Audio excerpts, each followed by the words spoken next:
And North Korea has fired multiple cruise missiles into the sea in its third such test in less than a week. South Korea and US intelligence agencies have been closely monitoring the situation amid escalating tensions on the Korean peninsula. Last week, North Korea tested submarine-launched missiles. It is identical to the strategic cruise missiles that the Pyongyang launched last week as part of an upgrade to its weapon system.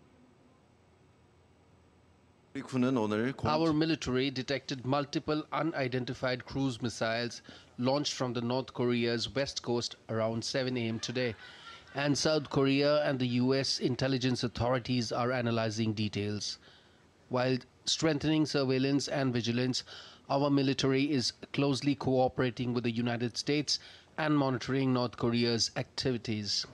북측 서해상으로 발사된 And India correspondent Chris Gilbert joins us from Tokyo for more. Well, Chris, the launches follow tests on the January 24th and January 28th, what North Korea has described as a new cruise missile developed for submarine launches.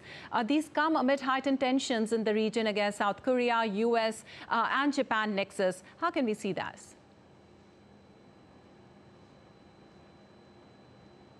Well, it's going to be interesting to see what further details emerge about these most recent missile launches. KCNA, the state media of North Korea, usually provides an overview of what happened about a day later and lets us know if Kim Jong-un was attending and other details like that. But there are two interesting things about this latest flurry of launches that I can see and that experts have been talking to me about. The first is that there is an uptick in military activity coming from North Korea. In 2022, we saw a record year of missile launches from Pyongyang. In 2023, we saw about half of that activity. Now, North Korea always says that it's trying to defend itself, it's working to protect itself, and that its missile tests, are done to that end.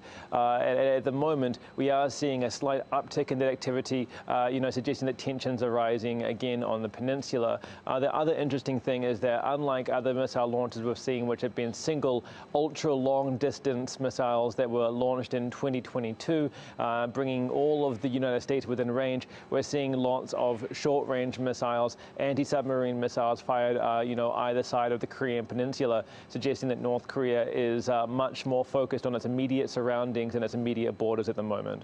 All right. Also, Chris, the North Korea on January 14th tested a new solid-fuel intermediate-range missile targeting remote U.S. targets in the Pacific. What are the intentions you see behind the moves?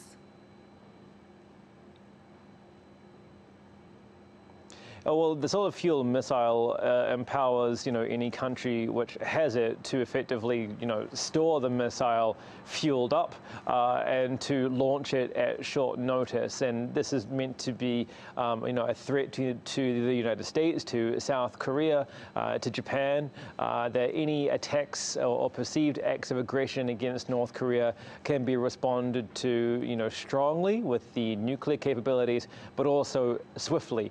They won't need to fuel up their missiles before they fire them. They can be effectively ready to fire at any time.